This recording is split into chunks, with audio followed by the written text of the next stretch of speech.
તો ગઢડા ગોપીનાથજી ટેમ્પલ બોર્ડની ચૂંટણીનું પરિણામ જાહેર થયું છે, ત્યારે દેવ પક્ષના તમામ 6 ઉમેદવારો તેમજ એક બિનહરીફ થતાં તમામ બેઠકો પર દેવ પક્ષનો વિજય થયો છે। જોકે આચાર્ય પક્ષના એક પણ ઉમેદવારની જીત થઈ નથી। તો દેવ પક્ષના ચેરમેન હરિજીવન સ્વામીએ જીતને લઈ ખુશી વ્યક્ત કરી હતી। તો ગઢડા ટેમ્પલ બોર્ડની ચૂંટણીને લઈ તારીખ 21 એપ્રિલના રોજ કુલ 6 બેઠકો માટે 12 ઉમેદવારોને લઈ મતદાન પ્રક્રિયા પૂર્ણ કરવામાં આવી હતી, જેના ભાગરૂપે મતગણતરી ગઢડા ગોપીનાથજી ઉતારા વિભાગમાં હાથ ધરવામાં આવી હતી। ત્યારે સંપૂર્ણ મતગણતરી શાંતિપૂર્ણ માહોલમાં પૂર્ણ થઈ અને જેમાં કુલ 7 બેઠકો ટેમ્પલ બોર્ડમાં આવે છે, જેમાં એક બેઠક બિનહરીફ થતાં તમામ 6 બેઠકો દેવ પક્ષના ફાળે જતાં એક પણ બેઠક આચાર્ય પક્ષમાં ગઈ નથી।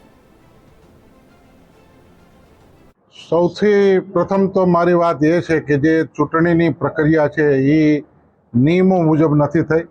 મતદાર યાદી છે એ નિયમો મુજબ બનાવવામાં આવી નથી।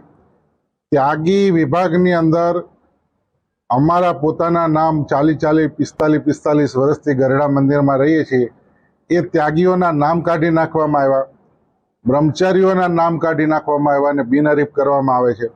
પાર્ષદ વિભાગની અંદર જે પરણેલા છે, જે ઘેરે ગ્રસ્તાશ્રમ કરે છે એવા 60 પાર્ષદોના નામ ઉમેરી દેવામાં આવ્યા છે। ગઈકાલે શાંતિપૂર્ણ માહોલમાં ચૂંટણી થઈ। દેવ પક્ષના તમામ સંતો વડતાલ ગાદીના ગઢડા, જુનાગઢ, વડતાલ પ્રોપર અને દેવ પક્ષના તમામ સંતો, તમામ હરિભક્તો, આગેવાનો બધાના સહિયારા પુરુષાર્થની આ જીત છે અને દેવ પક્ષના તમામ વડીલ સંતોએ અને હરિભક્તોએ અમારા ઉપર અને ગ્રસ્ત સભ્યો ઉપર જે વિશ્વાસ મૂક્યો એની આ જીત છે। અને સંપ્રદાયમાં શાંતિનો સંદેશ સુંદર ફેલાયો છે। આટલા વર્ષોમાં જ્યારથી ગઢડા મંદિરમાં ચૂંટણી દાખલ થઈ આઝાદી પહેલાં, ત્યારથી ફર્સ્ટ ટાઈમ આ કિસ્સો હશે કે 11,000 ઉપરાંત મતોથી દેવ પક્ષની જીત થઈ છે। આખરી પરિણામમાં ગૃહસ્થ વિભાગના પટેલ બટુકભાઈ ઉદ્ધવજીભાઈ ને 10,779 મત, જનકભાઈ મોહનભાઈ પટેલને 10,773, વિનુભાઈ ભવનભાઈ રાખોલિયાને 10,742, સુરેશભાઈ દામજીભાઈ ગાબાણીને 10,706 મત મળેલા છે। તે રીતે ગૃહસ્થ વિભાગમાંથી કુલ 4 ઉમેદવારો જે દેવ પક્ષના છે તે વિજયી થયેલા છે।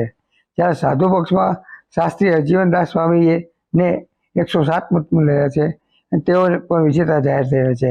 પાર્ષદ વિભાગમાંથી પોપટ ભગતને 62 મત મળેલા છે, તેને વિજેતા જાહેર કરવામાં આવે છે। જ્યારે અન્ય એક બ્રહ્મચારી વિભાગની પોસ્ટ હતી તે અગાઉ બિનહરીફ જાહેર કરવામાં આવેલી છે।